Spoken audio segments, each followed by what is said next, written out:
Uy, Beyonce, nagsumbong kay Kalinga Prab. Ano kaya ang sinumbong niya? Ayan ang pag-uusapan natin.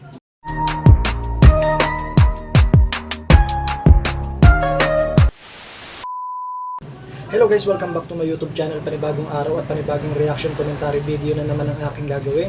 At bago tayo magsimula, gusto ko muna kayong batiin ng good morning, good afternoon, good evening. Kung nasa naman kayo mga lokasyon ngayon, sana sa mabuti kayong kalagayan.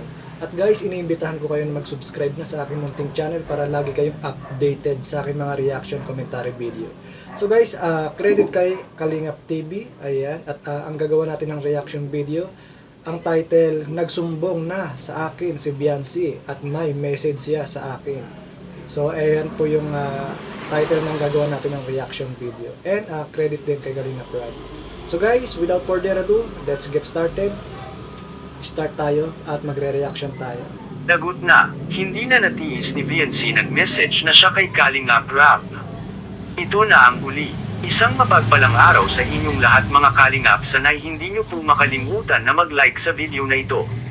At paunawa tapusin muna ang kabuuhan ng video na ito mga Kalingap at So, para guys, malaman tapusin ang natin nilalaman video nito. at pakinggan natin. At maraming salamat po mga Kalingap sa pagpatuloy na pagsuporta lalo na kay Kuya Val Santos Matubang Ayan, at kay support Ate natin, Ed Vlogs Kuya at Val, Kalinga Ate Prab. Edna, Salamat Kalinga po. Prab. Beyonce hindi na nakatiis nag-message na talaga kay Kalinga Prab. Ano kaya ito mga Kalingap? Yan ang ating makikita sa video.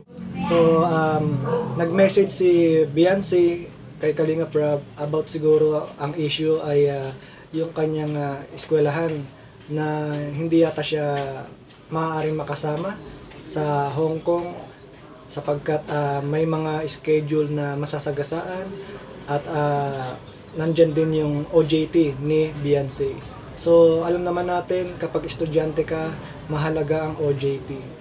At kailangan talaga ito ay atinan dahil may katumbas na grade yan at saka nandyan din nakasalalay para ikaw ay makapag-graduate. So ito yata yung issue na yan at narito si Kalinga Prab at may sasabihin at pakinggan natin. Bukas na malalaman kung makakasama si Beyonce sa Hong Kong. Si Mama yung magpapaalam. Kaya sabi ko kanina, di ba? Si Mama yung pag-asa natin, si Ate Edna Vlogs.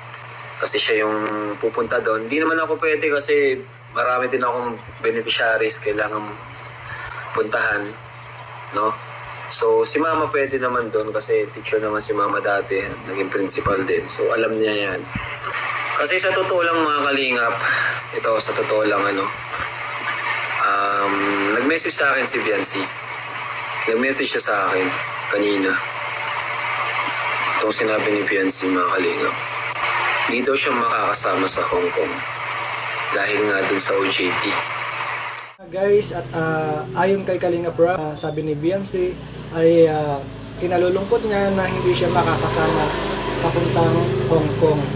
Guys, yung Hong Kong ay travel ng Kalingap at importante makasama si Beyonce dahil nga yung mga Kalingap supporters na nagmamahal sa kanila sa Hong Kong ay gustong makasama si Beyonce at para makita nila ang kanilang ina-idol.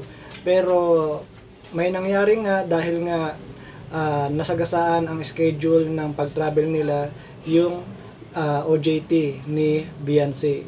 Hindi yata talaga siya makakasama. So may last na option na lang si Kalinga Prab at nakiusap kay Ate Edna, yung nanay ni Kalinga Prab na pakiusapan ng teacher. So si Ate Edna ay pupunta sa eskwelahan ni Beyonce. Kakausapin ni Ate Edna yung guro ni Beyonce at doon malalaman kung talagang mapapapayag ni Ate Edna ang kanyang guro na re-schedule na lang ang OJT or siguro mag-i-special exam na lang si Beyonce. So, dahil nga kay Carla noon, yung nag-travel si Carla, ganun ang ginawa. Napakabait ni Ate Edna, talagang full support siya kay Beyonce.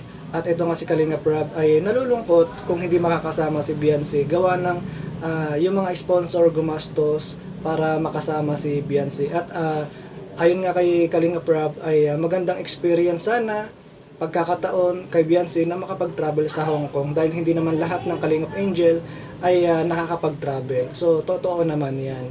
At magandang opportunity yan para kay Beyonce na makapag-travel sa Hong Kong at makilala niya ang kanyang mga supporters na nasa Hong Kong. So, nalulungkot ang mga sponsor kung hindi matutuloy si Beyonce. Pero ayun nga, kabang-abang ito guys dahil nga gagawa ng paraan ni Ate Edna. At alam naman natin si Ate Edna ay dating guro. So sana magawa ng paraan at mapa-oo ang guro na makasama si Beyonce. So kabang-abang yan guys. So ayan guys ang aking reaction video for today. At suportahan natin guys, EDC, suportahan natin si Beyonce, suportahan natin si Kalingap Edu at lahat ng mga Kalingap Angel or Kalingap Love Team. So guys, kung umabot kayo sa video na ito, gusto ko sanang i-comment nyo ang inyong lugar, kung nasaan lugar kayo para malaman ko kung hanggang saan nakarating ang aking video. Thank you for watching guys and kita-kits ulit tayo sa next kong video. God bless!